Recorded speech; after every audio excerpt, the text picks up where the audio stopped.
लोकसभा का चुनाव लड़े, 8 बार जीत का परचम फहराया स्वर्गीय लक्ष्मीनारायण पांडे जी को कौन भूल सकता है, जिनने उपचुनाव में सीधे सीधे मुख्यमंत्री के पद पर कांग्रेस के प्रत्याशी को भाजपा या उसकी पूर्ववर्ती जनसंघ के जमाने की अपनी जीत से धूल चटाने का काम किया था। यह वो धरती है। मुझे इस बात की भी प्रसन्नता है, जिनकी वाणी के माध्यम से ऐसा लगता था कि जब वो बोलते हैं तो बोली में बंदूक की गोली छूट रही है। स्वर्गीय खुमान सिंह शिवाजी के पुरुषार्थ और पराक्रम की धरती है। मैं किस किस का नाम लूं, लंबी लाइन है।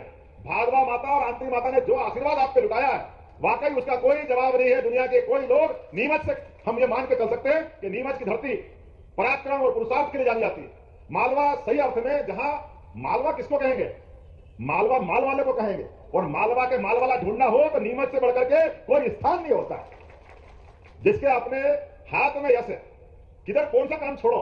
हमारे मंच पर विराजमान हमारे वरिष्ठ नेता अलग अलग दायित्वों का निर्वहन कर सके। आपके लोकप्रिय सांसद मेरे अभिन्न मित्र माननीय सुधीर जी गुप्ता, अभिनंदन करें सुधीर जी का। मेरे साथ बहुत लंबी अच्छी दोस्ती के साथ मंत्रिमंडल में भी रहे हमारे आपके अपने नेता जावद के लोकप्रिय विधायक माननीय ओम प्रकाश सकलेचा जी, जो कल्पनाशीलता के अद्भुत धनी है। इस अवसर पर विद्यार्थी परिषद के जमाने से मेरे साथ कदम से कदम मिलाकर के काम करने वाले भोले भंडारी, दिलीप परिहार जी। और हम तो अभी हाल अब राम मंदिर तो हो गया, और राम मंदिर के बाद जहां हमको चलना है, जमुना जी का कृष्ण कन्हैया सबकी आंखों का तारा, आपके माधव भैया भगवान के नाम राशि मनासा के हमारे बहुत जुझारू नेता। इस अवसर पर यहां पर हमारे एक और विधायक माननीय मंदसौर के बैठे हैं, माननीय चंद्र सिंह जी, उनका अभिनंदन करें। जिलाध्यक्ष पवन जी, पवन पुत्र हनुमान की, हम सब जानते हैं भगवान की लीला ऐसी है कि हमारे अपने सबके नाम भी भगवान की सनातन संस्कृति को जय जयकार करते हुए एक पंथ दो काज करते हैं, और सबको यश मिलता है और जो काम में दक्षता हासिल करते हैं। कोई बात नहीं यशपाल जी, परमात्मा आपको अगली बार हमारे साथ खड़ा करेगा। जोरदार अभिनंदन करें यशपाल जी के लिए। नगर पालिका के अध्यक्ष काम करते करते अपने विधानसभा में अपने काम के माध्यम से पहचान बनाने वाले और हम सबके परिषद के समय के नेता मदन जी, जोरदार अभिनंदन करो मदन जी का, हमारे बहुत अच्छे नेता मदन राठौड़ जी। यहाँ की नगर पालिका के अध्यक्ष, अब तो स्वाति नक्षत्र आने वाला है, स्वाति बहन जी, स्वाति चोपड़ा जी के लिए अभिनंदन करें। सज्जन सिंह चौहान, पूरे मंच के लिए नाम लूंगा तो लंबी सूची है, एक बार पूरे मंच के लिए कर्तव्य से अभिनंदन कर दें। भाजपा की सरकार और प्रचंड बहुमत के साथ, वो भी हमारी कितनी सारी चुनौतियां थी, नरेंद्र मोदी जी का जवाब नहीं, इस बात में तो मानना पड़ेगा। एक बार फिर अभिनंदन करें नरेंद्र मोदी जी को लेकर। ये जो जीत हासिल हुई वर्तमान में भारतीय जनता पार्टी को, इस जीत के पीछे कई कारण है, और उन कारणों में अगर अपन विस्तार से जाएं तो कई चुनौतियां भी मिलेगी। दोनों तरफ आप देखते जाओ। 18 के समय हमारे अपने कुल 5 विधायक कम हुए, लेकिन सरकार जो बना के गए वो सरकार को बनाते बनाते जितने झूठ बोल सकते थे, झूठ का पहाड़ खड़ा कर दिया, और झूठ के पहाड़ के आधार पर सरकार बना ली।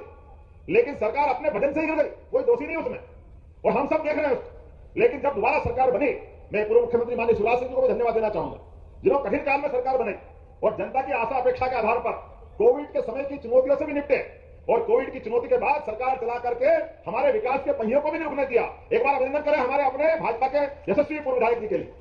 मैं आपको धन्यवाद इसलिए भी देना चाहता हूं, जब हमने जो जो कहा यशस्वी प्रधानमंत्री के नेतृत्व में, आप लाइन से उठा के देख लो, माननीय प्रधानमंत्री ने जो अपनी सरकार बनाई, वो सरकार बनाने के समय जो गौरवान्वित करने वाला सबसे बड़ा पक्ष है, वो पक्ष क्या था? लगभग 84 को छोड़ दो, वो भी स्वर्गीय इंदिरा गांधी जी का दुखद निधन हुआ और जनता की सहानुभूति कांग्रेस को मिल गई। उसका परिणाम रहा कि उस समय लोकसभा में बहुमत के साथ सरकार बनी। उसके पहले जाओ तो कांग्रेस लगातार बहुमत के आसपास या नीचे बैठती थी, लेकिन उसके बाद अस्थिरता का दौर चला, गठबंधन की सरकारों का दौर आया, और यशस्वी प्रधानमंत्री माननीय स्वर्गीय भारत रत्न लाल कृष्ण आडवाणी जी के साथ जिनकी जोड़ी अलग ही पहचानी जाती थी, कोई नेता में नेता कैसा हो सकता है? स्वर्गीय अटल बिहारी वाजपेयी की सरकार, मैं उनको भी स्मरण करूंगा, जिन्होंने हमारे लोकतंत्र के अंदर जो मूल जरूरत थी, ये ग्रामीण क्षेत्र का जिला है, बड़े पैमाने पर औषधि की खेती करते हैं, लेकिन गांव में मनुष्य नहीं रहते। दुर्भाग्य के साथ कहना पड़ रहा है कि कांग्रेस ने 47 से सरकार बना करके, जब तक कि अटल जी की सरकार ने गांव वालों को सड़क भी नसीब नहीं होने दी। प्रधानमंत्री सड़क का रूप में बड़ा योगदान अगर किसी ने दिया है तो हमारे अटल बिहारी वाजपेयी जी की सरकार के माध्यम से मिला है। स्वर्गीय अटल बिहारी वाजपेयी ने कहा कि अगर भारत का विकास करना है तो भारत का विकास बगैर गांव के विकास के संभव नहीं हो सकता। गांव को छोड़कर कोई कैसे बढ़ सकता है? गांव का विकास सच्चे अर्थों में भारत का विकास, और जो अटल जी सोचते थे वही स्वर्गीय महात्मा गांधी जी ने कहा है, भारत को समझना तो भारत के गांव को समझना होगा। भारत के गांवों में भारत की आत्मा बसती है, लेकिन बड़े दुर्भाग्य के साथ कहना पड़ रहा है, महात्मा गांधी जी की बात तो भी कांग्रेस के लोगों ने स्मरण नहीं किया। महात्मा गांधी ने तो प्राण भी छोड़ दिए, तो हेराम करके ही छोड़े। राम राज्य की कल्पना करने वाले महात्मा गांधी पूरे देश के अंदर सद्भाव की बात करते थे, लेकिन बड़े दुर्भाग्य के साथ कहना पड़ रहा है कि हमारी सनातन संस्कृति को भी लज्जित करने का काम किसी ने किया है तो तत्कालीन और पूर्ववर्ती समाज सभी सरकारों ने किया।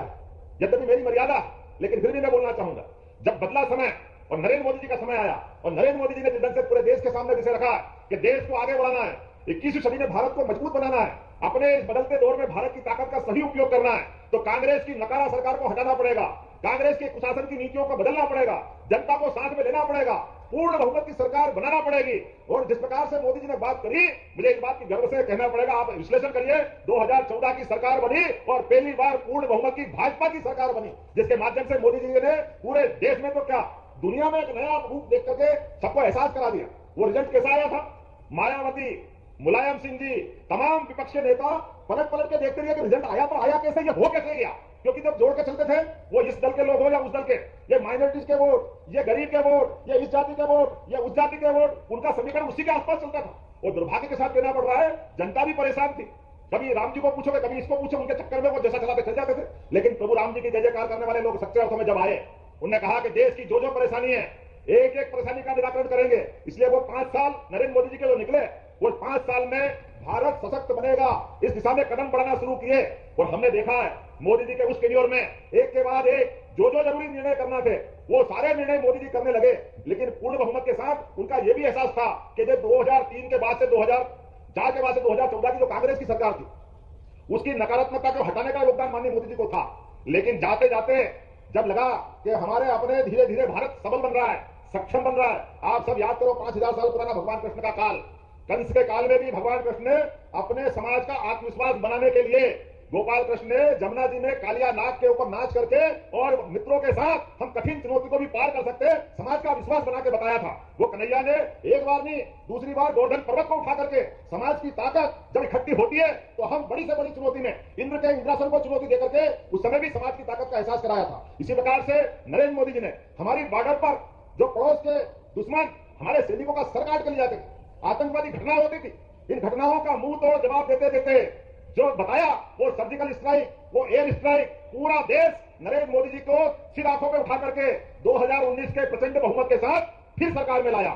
और दूसरी बार सरकार में जैसे ही आए मोदी जी, तो जो हमने 1951 में कहा था कि जवाहरलाल नेहरू जी ये आप बहुत गलत कर रहे हो, ये धारा 370 ये देश का दुर्भाग्य साबित होगी, एक देश में 2 निशान, 2 विधान, 2 प्रधान, ये नहीं चलना चाहिए।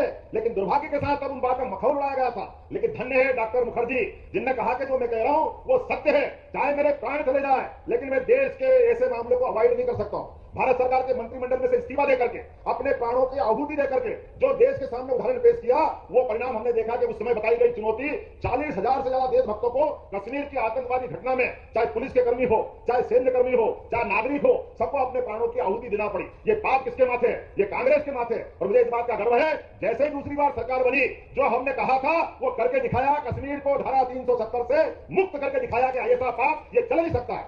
कश्मीर तो केसर की कारी, पर्यटकों की दृष्टि से दुनिया का सबसे अच्छा केंद्र है, ऐसे कश्मीर स्वर्ग का टुकड़ा माना गया, तो उसको मुक्त कराने के लिए कौन रोक सकता था? लेकिन जरूरत थी नरेंद्र मोदी नर बहादुर जी की, जिनके कारण से ये हमको गर्व और गौरव मिला। हमारी सरकार में कितना दम होता है, इसका निर्णय हमने देखा। आप याद करो, धारा 370 के बाद सुप्रीम कोर्ट ने फैसला दिया भगवान राम का, बोला जय जय श्री राम, और जय जय श्री राम का नारा लगाने से हमारे अपने उस अंतरंग संबंध तक जुड़ जाते हैं जो राम राज्य की कल्पना करते हैं, राम राज्य की कामना करते हैं। मुझे इस बात की प्रसन्नता है, सुप्रीम कोर्ट ने फैसला दिया भगवान राम का, लेकिन सुप्रीम कोर्ट ने फैसला तो 3 तलाक का भी दिया, मुस्लिम बहनों की इज्जत का भी, तब भी पूर्ण बहुमत की सरकार थी। लेकिन उस पूर्ण बहुमत की सरकार में कलेजा नहीं था, दम नहीं था, इसलिए उस निर्णय को लागू नहीं करा पाए। लेकिन नर बहादुर ने अपने भगवान राम के फैसले को भी लागू करके दिखाया कि जो सरकार चाहती है, सरकार में दम होना चाहिए। जिसपे इतनी बड़ी बहुसंख्यक आबादी भरोसा करती है, तो हम उस विषय को ठंडा नहीं छोड़ सकते। इसलिए वो भगवान राम के मंदिर के निर्माण में भी प्रधानमंत्री पहली बार जाकर के न केवल शिलान्यास में बैठे और पूरे देश ने भरोसा किया, क्या हिंदू क्या मुसलमान, बाल बराबर, कोई दुर्घटना नहीं हुई, कोई घटना नहीं घटी, लेकिन शिलान्यास भी हुआ। उस 22 जनवरी को दुनिया ने देखा, हमारे देश के अंदर हिंदू मुसलमान को लड़ाने वाले लोगों के मुंह काले हो गए। उनको एहसास हुआ कि अगर देश के अंदर अच्छी ढंग से बात रखी जाए तो पूरा देश सुनता है, पूरा देश लोकतंत्र की जय जयकार करता है। एक बार मेरे साथ बोलिए जय जय श्री राम। और ऐसे एक नहीं, कई निर्णय,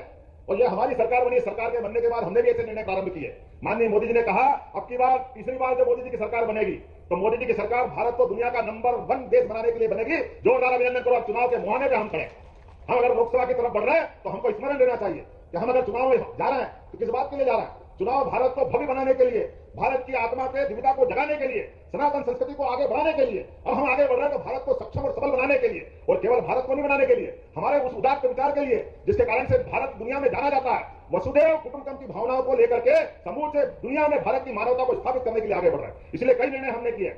आप बताओ, खुले में क्या बिकता था? क्या बिकता था? यही बाजार में बिकता था। अभी कहीं मिलता है क्या?